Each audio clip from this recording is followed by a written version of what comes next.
Hi, Sophia. Okay, so we are chapter 10, verse 21.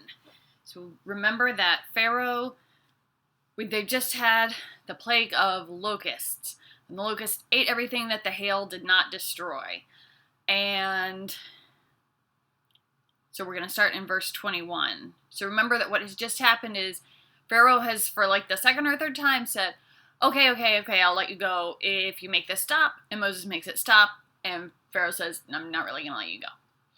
So, verse 21, Then the Lord said to Moses, Stretch out your hand toward the sky so that darkness will spread over Egypt, darkness that can be felt. So Moses stretched out his hand toward the sky, and total darkness covered all Egypt for 3 days. No one could see anyone else or leave his place for 3 days. Yet all the Israelites had light in the places where they lived. Then Pharaoh summoned Moses and said, Go, worship the Lord. Even your women and children may go with you, but leave your flocks and herds behind. But Moses said, You must allow us to have sacrifices and burnt offerings to present to the Lord our God. Our livestock too must go with us. Not a hoof is to be left behind. We have to use some of them in worshiping the Lord our God, and until we get there, we won't know what we are to use to worship the Lord. But the Lord hardened Pharaoh's heart, and he was not willing to let them go. Pharaoh said to Moses, Get out of my sight. Make sure you do not appear before me again. The day you see my face, you will die. Just as you say, Moses replied, I will never appear before you again. Now the Lord had said to Moses, I will bring one more plague on Pharaoh and on Egypt. After that, he will let you go from here, and when he does, he will drive you out completely. Tell the people that men and women alike are to ask their neighbors for articles of silver and gold. The Lord made the Egyptians favorably disposed toward the people, and Moses himself was highly regarded in Egypt by Pharaoh's officials and by the people. So Moses said, This is what the Lord says. About midnight I will go throughout Egypt. Every firstborn son in Egypt will die, from the firstborn son of Pharaoh who sits on the throne, to the firstborn son of the slave girl who is at her handmill, and all the firstborn of the cattle as well. There will be loud wailing throughout Egypt, worse than there has ever been or ever will be again. But among the Israelites not a dog will bark at any man or animal. Then you will know that the Lord makes a distinction between Egypt and Israel. All these officials of yours will come to me, bowing before me and saying, Go, you and all the people who follow you. After that I will leave. Then Moses, hot with anger, left Pharaoh. The Lord said to Moses, Pharaoh will refuse to listen to you, so that my wonders may be multiplied in Egypt. Moses and Aaron performed all these wonders before Pharaoh, but the Lord hardened Pharaoh's heart, and he would not let the Israelites go out of his country.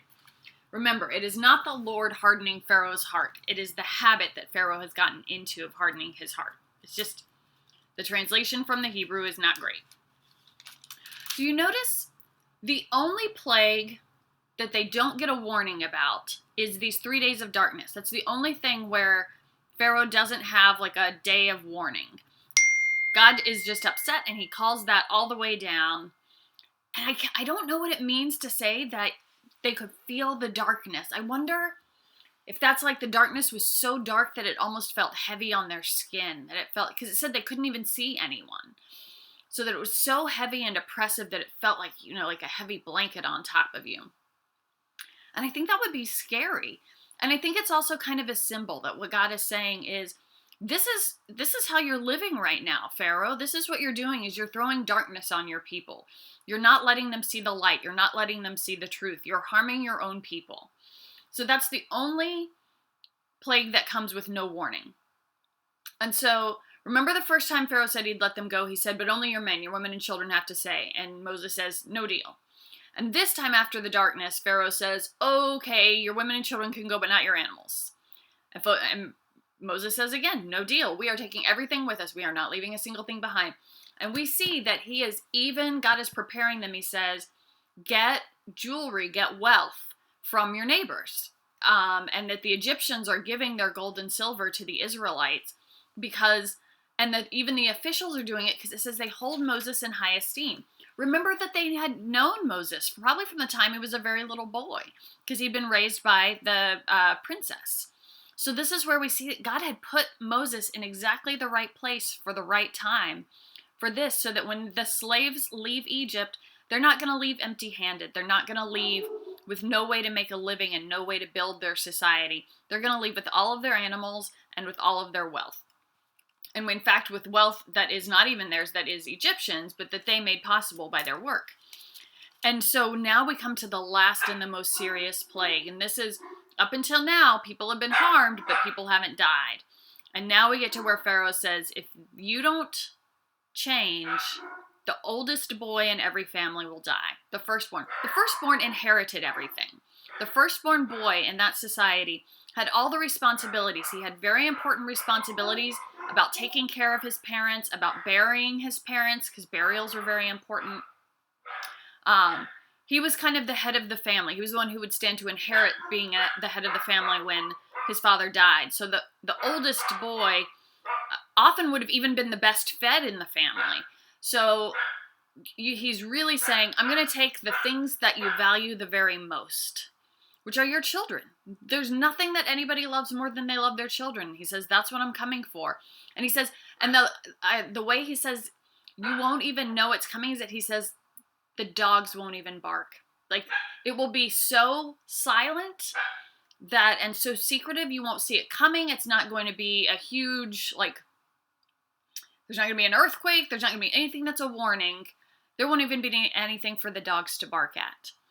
And we see that Moses is angry. Moses is angry with Pharaoh. It says he burns with anger because Pharaoh has, at this point, has said, I'm done dealing with you at all. Get out. I don't ever want to see your face again. And Moses says, fine, but I'm going to leave you with this. Here's what the last plague's going to be, and this happens tomorrow. So he still, even in his anger, and even in God's anger, gives him the warning. You still have 24 hours to do the right thing. But we see that Pharaoh doesn't do it. Pharaoh once again hardens his heart. And we're going to see the consequences of that.